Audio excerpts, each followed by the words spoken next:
Welcome to Malard at Large, which my guest tonight is Salomé Zourabichvili, the President of the Republic of Georgia.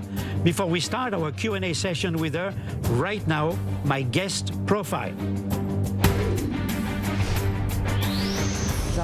The President of Georgia is a French woman.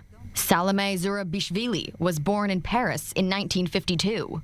Her family fled Georgia for Paris in the 1920s after the arrival of the Bolsheviks. But the links with her country of origin remained solid. After attending the Paris Institute of Political Studies, Salomé started her diplomatic career. For 30 years, she worked at the United Nations in New York, in Washington, and in Chad. In 2003, she was appointed French ambassador to Georgia. 1 year later, Georgian President Saakashvili nominated her as a Minister of Foreign Affairs in his new government.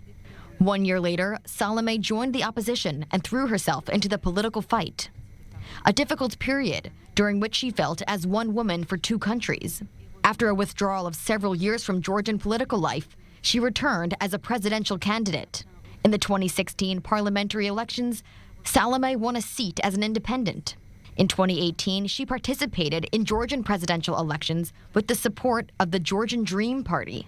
Behind this centrist party lied the richest in the country and former Prime Minister Bidzina Ivanishvili. In November 2018, Salomé won the second round of the election and was inaugurated as president of Georgia, fulfilling the dream of a lifetime. As war rages in Ukraine, the Georgian head of state welcomes the European stance in the face of the Russian invasion of Ukraine. More than ever, her main goal is to make Georgia a member of the European Union and NATO. Salomé Zourabichvili is Christian Malard's guest tonight. Tonight, my guest in Malard at Large is Salomé Zourabichvili, the President of the Republic of Georgia. Thanks, Mrs. President, for being with us. My first question: the world order, issued from 1945 under U.S. dominance, is totally obsolete today. How do you view the new world order shaping up with the rise of China and Russia and the decline of the Western camp? For the time being, the balance that we are aware of is the balance in Europe, and within this balance in Europe, we have a modification, a change, a Europe which is much more united, more determined. It is becoming aware of itself as a power, even though if it's only an economic power, but perhaps tomorrow it will not only be on the economic field. So this is the framework of the operation, the aggression made by Russia. The fact that it has united Europe, it has consolidated Europe. This Europe that was not at all united is now becoming a power. The second thing that he has achieved is to unite Europeans and Americans and to bring back the interest of Americans towards Europe. After Afghanistan, the US returned to Asia and the Pacific and left Europe to the Europeans. So we, Georgia, Ukraine, Moldova, are seeing that the Americans are re-engaged.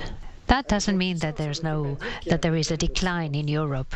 Vladimir Putin is obsessed with the resurrection of the former Soviet Empire. He wants to wash away the humiliation inflicted by the West, according to him. What will be his next step after the likely annexation of Ukraine? Does he want, according to you, to declare war to NATO and European Union? What is happening today, if we have a look at what is happening in the field, is that this war that was supposed to be a three-day war, at least Russia expected so, and expected the surrender of a young president with no experience. Well, what's happening is that he's sinking in the mud, like Napoleon did in Russia at a different time in history. He did not succeed in his operation. He did not succeed in terrorizing the leadership of Ukraine. Ukraine, which was the objective of this operation with an invasion in all fronts. We can see that this is not 3 days, it's been 3 weeks. Ukraine is still resisting, and Russia has had to turn to China to request weapons when we thought that it was over-weaponized and that it had everything it needed. And he is asking for military rations for their soldiers, and that is humiliating. And again, we're seeing that Russia is thinning out its different command posts all over the Russian territory to feed the Ukrainian front, which was not foreseen in the initial plans. And we can even see it in our country in the 2 occupied zones. There are 2 important bases, military bases, and most of the staff has left for Ukraine now. There is also the fact that the Russians have said that they're going to cut the budget to these 2 areas that they consider Russian. So thinking that Russia is going to invade Europe and the rest of the world, I don't think is feasible. We have to be reasonable. Russia has tried to grab the power by force in the middle of Europe, and this has been responded by resistance in Ukraine, a formidable media campaign led by the Ukrainian president in the media, but also with Western leaders. I think that he has really awakened the capacity to resist and to mobilize European leaders in a way that was not foreseen. If Vladimir Putin has in mind to target Poland and the 3 Baltic republics, would it be a casus belli or the beginning of a third world conflict which would have the US and NATO involved? Well, this is what Vladimir Putin would want. He would like us to give in to the catastrophic scenario, the threat of nuclear power, the attack on the atomic energy plants in Ukraine. He is manipulating many different psychological weapons, an alliance perhaps between Russia and China. All of that is Vladimir Putin, ex-KGB, manipulating not only military weapons, but also psychological weapons as well. The defense on the side of Ukrainians and on the part of the Western world and ourselves needs to be based on reason. We have to be reasonable. We're not provoking Russia. We're all defending ourselves. It's always been like that. All this narrative, the idea that Russia is being provoked and that's why Russia is responding, I think we can all see in the case of Ukraine that the behavior of Ukraine was impeccable. They did nothing to justify this narrative of provocation on the part of Russia.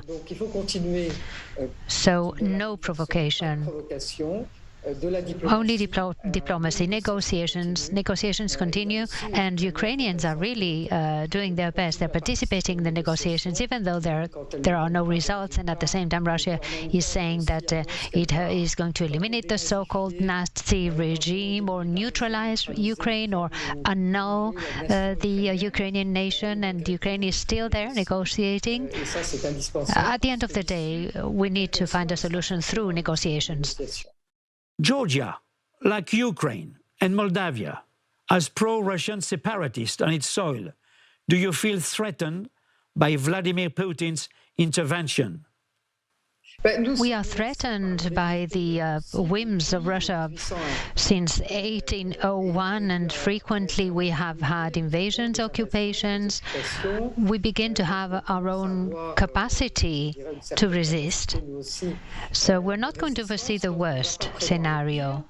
There are these 2 bases that I said before have been thinned out in order to send reinforcement to Ukraine. We are in a situation in which we're not making any kind of provocation. That has been the policy of our country always, to do nothing that could be interpreted by Russia as a provocation. But we do continue in our path towards the European Union because this is our existentialist perspective, and that is nothing that we're going to change. Mrs. President, Georgia just asked to join the European Union. Is not it useless, taking into account a very long process, and would not it add fuel to the fire with Vladimir Putin? No, we have to stop thinking that when a country chooses its own peaceful path, the European Union has always been peaceful and NATO is a defensive organization. It cannot be considered as something that is fueling the fire. Which fire? This fire is fed only by Russia. I think that we are continuing in our path towards the European Union. It has been a long path, quite bureaucratic. What is happening today, thanks to the Ukrainians, is that the Europeans are finally reviewing their perception, their attitude regarding these countries which are at their gates and who are actually victims of the aggressive whims of Russia. So I think there's a window of opportunity. I don't know how it will be transformed in the future, but it only reinforces our path towards Europe, which is our real historical perspective, both from the point of view of values, economic development, democratic development. That is where we belong in this European family. Vladimir Putin declared that he will reach his goals through negotiation or through war. Can we seriously negotiate with the Russian president when we know about his lies to Emmanuel Macron, Olaf Scholz, Naftali Bennett? Can we find a reliable issue with him? Well, it's difficult to say because Vladimir Putin today is quite unforeseeable, but it's the balance of power on the field which will determine the resolution at the end of the day. Vladimir Putin has maximizing objectives, but his means are being reduced. He's finding it difficult to feed his troops, both in military terms as well as in any other way. So the balance of power will dictate the reality. This was the thesis of Stalin and other Russian leaders. First of all, they observed the balance of power, and the balance of power today is telling him that he's not going to win swiftly, as he expected, that his army is much less well-equipped than he thought, and at some stage Russia will have to understand that the balance of power has changed, and there will have to be a diplomatic resolution. And this will depend, of course, on the Ukrainians. President Zelensky, it's up to him to know where the line of compromise is. It's up to him to know what he can accept as a form of compromise. His country, his population has paid a very expensive price. He cannot accept surrender. Would you say the war declared by Vladimir Putin and his threat of nuclear weapons is murderous madness? I'm not going to qualify his statements. I'm president of a country. It's not up to me to qualify what he's saying. The only thing I can say is that this is an aggression that has acquired a total dimension, much more than the war in 2018 in Georgia, because probably the balance of power was different. But nobody can know the objective, the final objective of the Russian president. Nobody is in his mind. He is the only one who knows how far he wants to go. And let's not forget this is someone who, for his whole life, has been fighting a psychological war. So, apart from the military results, he always tries to use psychological weapons, threatening with nuclear weapons or with a destruction of the country or going all the way. We have to remain calm. Mrs. President, Vladimir Putin lays down several conditions for the cessation of fighting and of the invasion of Ukraine. Cessation of all military action from Ukraine, Ukrainian neutrality, waiver to NATO and EU membership, recognition of Crimea as Russian territory, and the separatist republics of Donbass as independent republics. Is it acceptable, according to you?